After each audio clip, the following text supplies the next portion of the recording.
क्या मामला है? 14 दिन पहले टाउन थाना अंतर्गत रतन मंदिर नाम के जो ज्वेलरी की दुकान है वहाँ जो लूट की घटना हुई थी, 14 दिन के अंदर पुलिस ने उसका सक्सेसफुली डिटेक्शन कर लिया है। घटना में शामिल 6 अपराधियों की गिरफ्तारी की गई है। इनके पास से 2 लोडेड कट्टा, 2 लोडेड पिस्टल, 7 जिंदा कारतूस और लूटा गया जो सामान था उसको बेचने के बाद 1,03,000 रुपया और 1 किलो गांजा पुलिस ने इन सभी के पास से बरामद किया है। लेकिन मैं आपको बताऊं कि जो घटना हुई थी उसको बहुत ही सीरियसली लेते हुए अगले ही दिन 6 विशेष टीमों का हम लोग ने गठन किया था, जो कि डीएसपी हेडक्वार्टर के नेतृत्व में, एसटीपीओ सदर के नेतृत्व में, एसटीपीओ टेंगड़ा, डीएसपी प्रोबेशनर चांदनी और एसटीपीओ बकरी के नेतृत्व में थी। और इन टीम्स ने पूरा सीसीटीवी फुटेज का एनालिसिस किया था और जो दुकान है वहाँ की सारी चीज़ें देखी थी, इंपॉर्टेंट एविडेंस कलेक्ट किए थे। तो उसके बाद जो हम लोग को सबूत मिले थे उससे ये पता चला था कि गैंग के कुछ सदस्य राज्य के बाहर भाग गए हैं।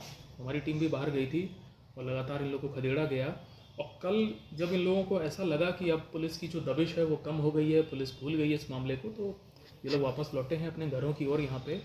और जो फुटेज में 5 अपराधी अंदर दिख रहे थे दुकान के, उसमें से 3 की पहचान पुलिस ने कर ली थी और तीनों को कल टाउन थाना के विशनपुर इलाके से कल अरेस्ट किया गया।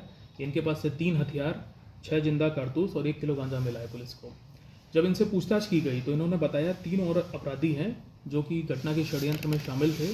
फिर पुलिस ने उनकी छापेमारी की समस्तीपुर में और वहाँ के इलाकों में, तो वहाँ से 3 की गिरफ्तारी हुई है।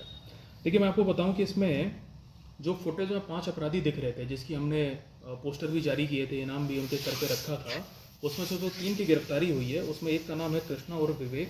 ये रहने वाला मुजफ्फरपुर का है। ये most of the time Mumbai में रहता है और जब समस्तीपुर का ये गैंग इनको बुलाता है घटना करने के लिए तो ये फ्लाइट पकड़ के आता है और घटना करके चला जाता था। आज तक किसी भी ज़िले में इसकी पहचान नहीं हुई थी, जबकि इसने मुजफ्फरपुर में भी इस टाइप की घटनाएं की हैं, समस्तीपुर में भी की हैं और भी जगह की हैं। तो हम लोगों ने जब इसकी पहचान की तो ये पता चला कि 2022 में हीरा ज्वेलर के यहाँ जो डकैती हुई थी समस्तीपुर में, उसमें यही गैंग था और इसमें ये कृष्णा भी शामिल था। लेकिन वहाँ पुलिस इसकी पहचान पूरी कर नहीं पाई। हालांकि अभी हम लोगों ने गिरफ्तारी के बाद अब हम लोग उनको ये इन्फॉर्मेशन दे देंगे। एक लड़का जो काली जैकेट पहन के दिख रहा था और काले रंग की टोपी लगाए हुए था, इसका नाम है लाल बाबू चौधरी। ये टीआईओपी का रहने वाला है। ये भी 1 साल पहले जेल गया था इसी प्रकार के कांड में, ये भी बेल पे था। इसकी जो काली रंग की जैकेट है वो पुलिस ने इसके घर से उसी दिन बरामद कर ली थी। तीसरा जो व्यक्ति जो लाल रंग की जैकेट पहन के दिख रहा है सीसीटीवी फुटेज में, उसका नाम है छोटू सा। ये समस्तीपुर के रहने वाला है, इसकी भी गिरफ्तारी हुई है। ये तीनों ही व्यक्तियों का लंबा चौड़ा आपराधिक इतिहास है और ये लोग समस्तीपुर में एक बहुत एक्टिव गैंग है इस समय, जो सोना चांदी की दुकानों में डकैती करता है। उसका नाम है रविंदर सैनी। इस गैंग में कई सारे अपराधी हैं। ये पूरा गैंग रविंदर सैनी का ही गैंग है। जब इनसे पूछताछ हुई तो पता चला कि एक कन्हैया है समस्तीपुर का, उसके घर पे घटना करने के बाद ये लोग रहे हैं और वहीं पे जो सोने को तोलने का काम इन लोगों ने किया, तो पुलिस ने कन्हैया को भी अरेस्ट कर लिया है।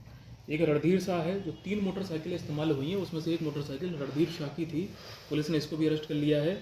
और एक संतोष शाह को अरेस्ट किया है। ये पेशे से सुनार है, समस्तीपुर में सोना चांदी की दुकान चलाता है और ये जितना भी ये लोग लूटपाट इस प्रकार की करते हैं तो संतोष के यहाँ ही उसको खपाते हैं। तो संतोष की भी पुलिस ने अरेस्टिंग की है।